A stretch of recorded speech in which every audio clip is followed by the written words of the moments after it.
E aí, turma, tudo bem? Vamos lá? Vamos falar sobre a próxima teoria, né, da administração. Então, nós vamos falar hoje sobre desenvolvimento organizacional, que muitas vezes é representado só pela sigla DO, ok? É muito comum. Bom, o desenvolvimento organizacional ele não é uma teoria em si, ok? Não é alguém especificamente que desenhou essa teoria, enfim. Mas ele é considerado um movimento, é como se fosse assim, a partir desse momento, por tudo que já foi estudado, por tudo que já foi visto, as pessoas envolvidas com a administração, elas começaram a entender aqui, então tem vários autores que se envolveram em desenhar isso e tudo mais, mas é como se fosse um movimento, uma tendência. Então, a partir de 1962, ali, né, na década de 60, começou-se a observar esse movimento, que foi muito baseado aí nas teorias comportamentais, ok? E em direção à nossa próxima teoria mesmo, que a gente vai ver, que é a teoria sistêmica. Então, esse desenvolvimento organizacional, ele não é chamado, ele não é uma teoria em si, mas é um movimento, ok? Mas a gente vê aí como parte desse processo de administração. Bom, vamos falar um pouquinho sobre mudança. Quando a gente vai falar de desenvolvimento organizacional, a gente tem que falar de mudança. E o que acontece? A partir aí de 1960, a inovação ela foi considerada uma invenção, digamos assim. As empresas pararam de trabalhar um pouco de forma como tudo já era feito e começaram a pensar sempre que seria interessante inovar. Então, isso foi a grande sacada a partir desse momento que impulsionou aí essas necessidades de mudança.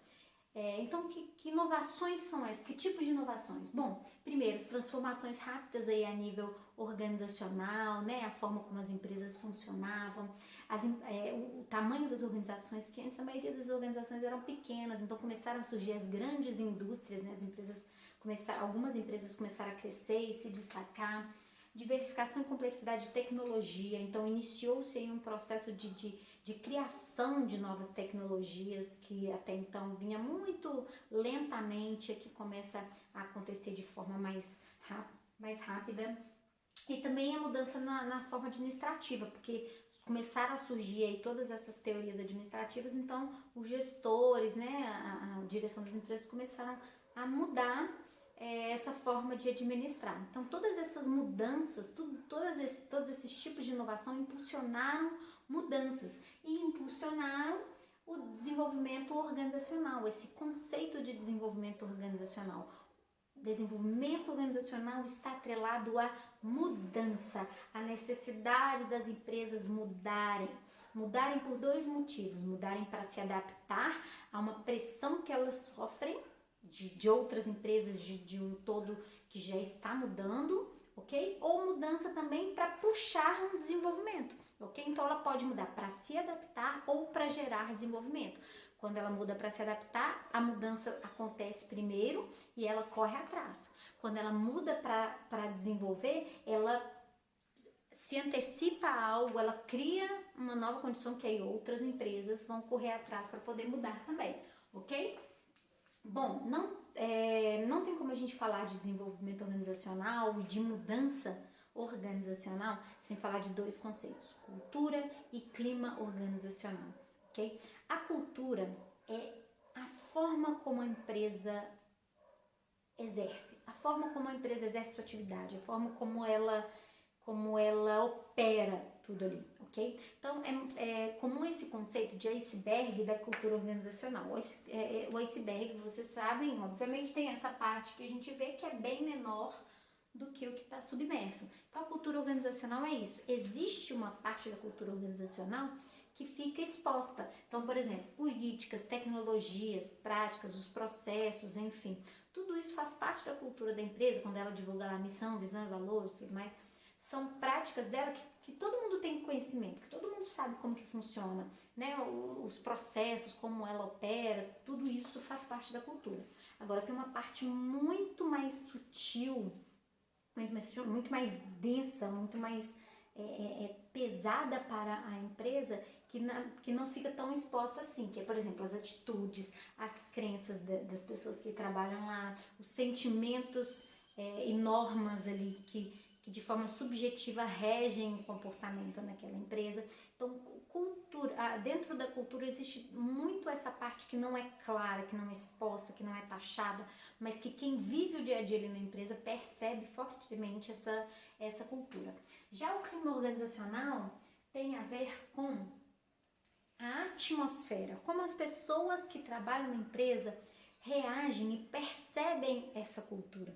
Então esse clima ele pode ser bom ou ruim. Muitas vezes uma empresa pode ter uma cultura rígida, ter um bom clima organizacional, se as pessoas que trabalham lá têm afinidade com essa forma da empresa trabalhar. Então o clima organizacional é essa atmosfera, é algo que tem relação com a percepção, né, individual de cada pessoa, e isso forma um clima como um todo. Então, se a maioria das pessoas trabalha de forma descontraída e tudo mais, esse é o clima organizacional dessa empresa. Se a maioria trabalha de forma tensa, insatisfeita e tudo mais, com um clima ruim, este é o clima organizacional, ok? E aí, o desenvolvimento organizacional, ele tem a ver com a mudança, muitas vezes, da cultura e do clima.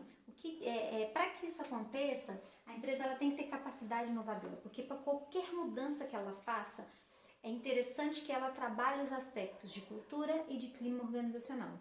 Então ela tem que ter uma capacidade inovadora que exige dela, primeiro, adaptabilidade, que é flexibilidade, ok? As pessoas, tudo a estrutura da empresa ser flexível para se adaptar. Ter consistência, o que é isso? Todos terem esse sentimento coletivo, algo forte ali, ter consistência de que as pessoas fazem parte daquele todo. Ter o envolvimento, que é o comprometimento das pessoas com a entrega daqueles resultados que a empresa espera, e os objetivos, visar objetivos claros, bem definidos, adequados para o que a empresa quer e tem capacidade de atender, ok? Bom, vamos fazer agora uma reflexão. Você aí já participou de algo da empresa que falou assim, agora vai mudar, não vai ser mais assim, vai funcionar de uma outra forma. Não só a empresa, por exemplo, na escola ou faculdade, né, onde você estuda, antes funcionava de uma outra forma e agora mudou. Olha agora, o momento que nós estamos vivendo, essa mudança de formato presencial para aulas remotas. Como foi a sua reação a essa mudança? Ou alguma mudança que aconteceu no seu ambiente de trabalho? Você aceitou bem essa mudança? Você falou, não, então beleza, agora é assim, então vou procurar a melhor forma, deixa eu entender como que vai funcionar? Ou você foi daquele tipo que falou assim, já vem mudar, vai piorar. Ah, nossa senhora, não vai ficar bom. Não, só vai piorar, ai meu Deus, não vou dar conta. Como foi a sua reação?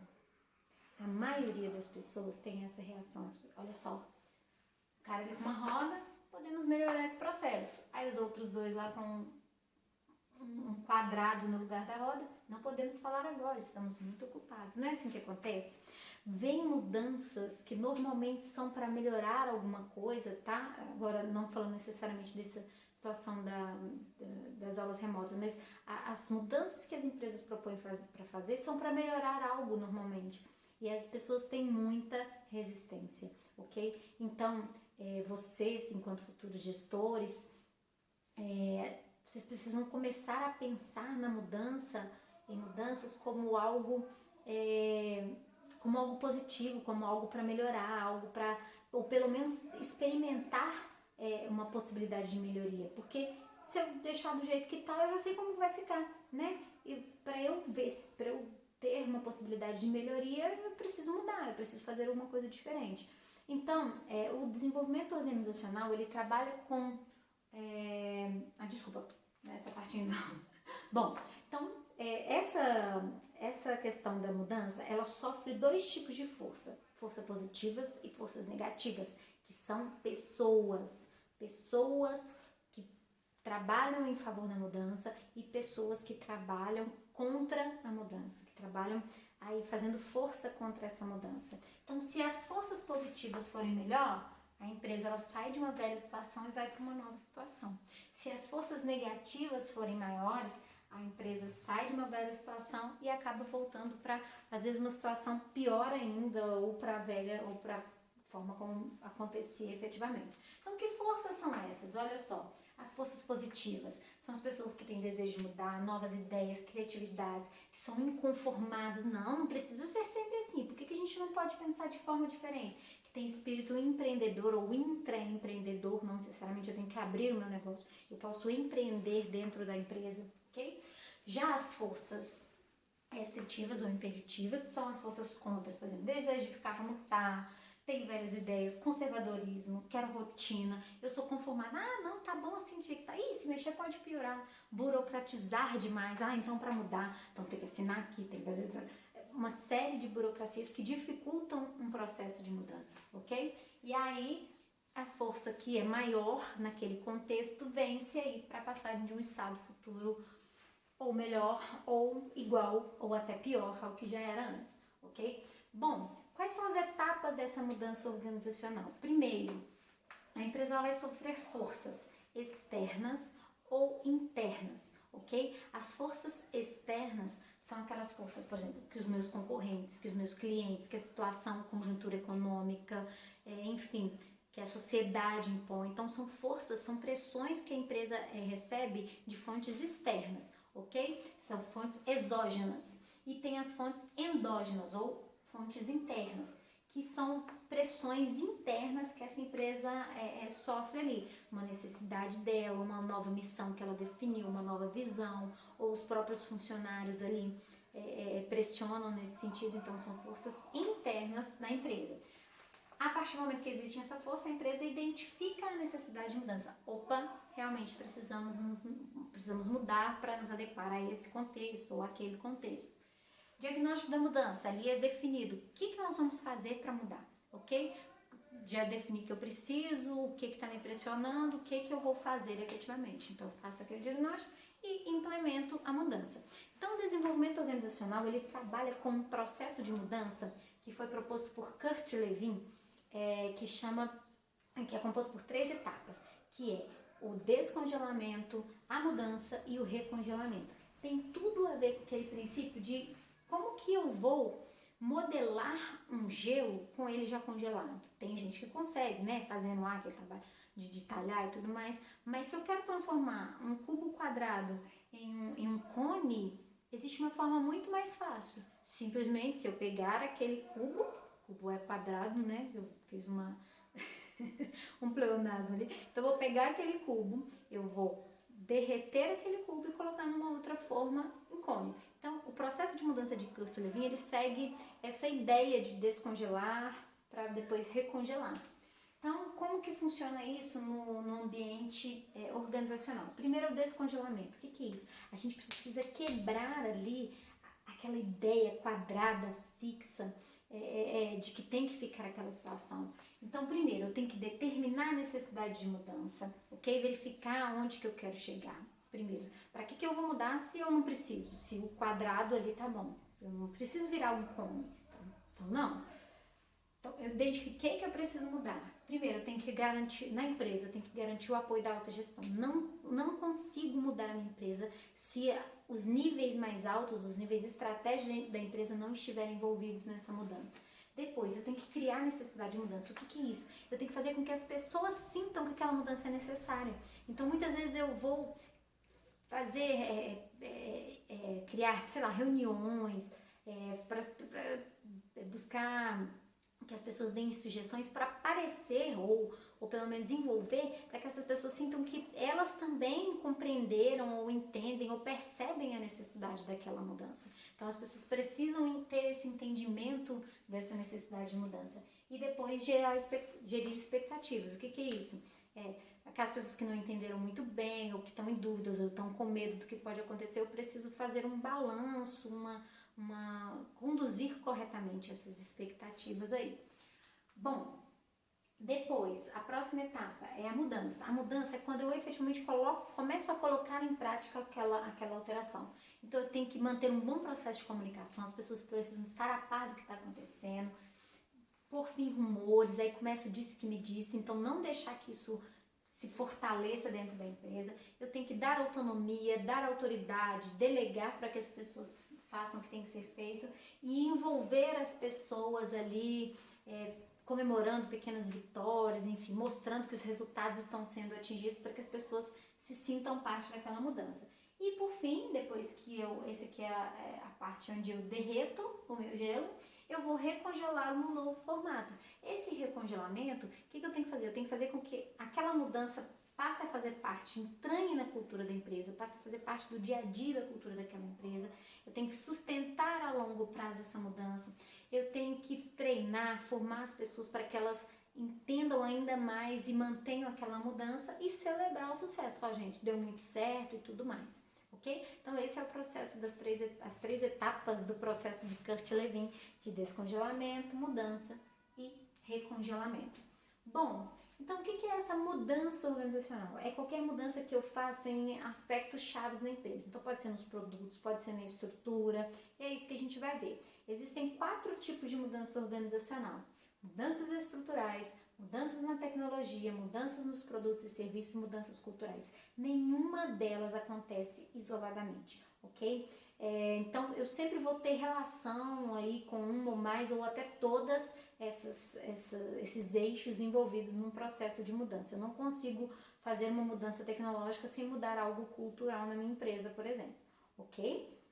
Bom, vamos começar falando sobre as mudanças estruturais. Mudanças estruturais, ela mexe no organograma e nas relações, hierarquia, subordinação, delegação, função, ok? Então, eu mexer na minha estrutura é a forma como a minha empresa se organiza hoje com relação a atribuições, a cargos, a funções. Eu vou movimentar isso, então eu posso incorporar uma área em outra, ok? Uma equipe em outra. Eu posso mudar funções, ou quem já fazia isso agora não faz mais, eu passo isso para outra pessoa. Isso é mudar a estrutura, a forma como a empresa se organiza para operar.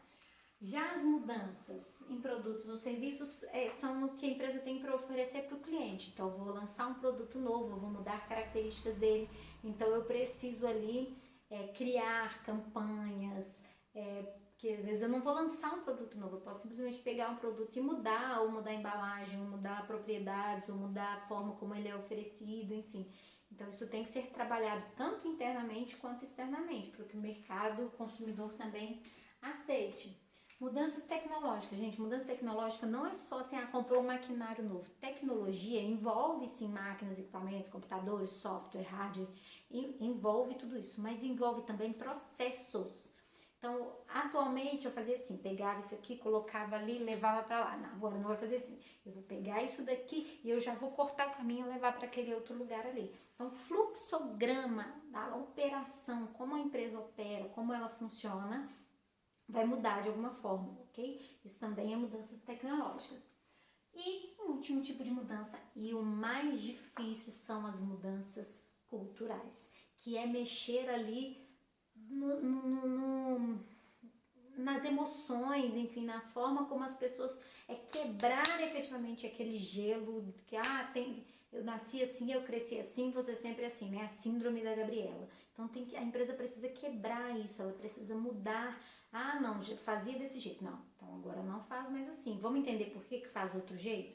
Para não ser simplesmente enfiado goela abaixo, para entender que aquilo ali é uma nova forma de fazer. Então, criar essa cultura de flexibilidade, de adaptação, de adequação, enfim. Ok? Então, isso também é um tipo de mudança organizacional. E é o seguinte, vimos aqui bastante coisinhas já sobre desenvolvimento organizacional, mas não acabou. Próxima aula a gente vai ver a segunda e última parte sobre desenvolvimento organizacional, beleza?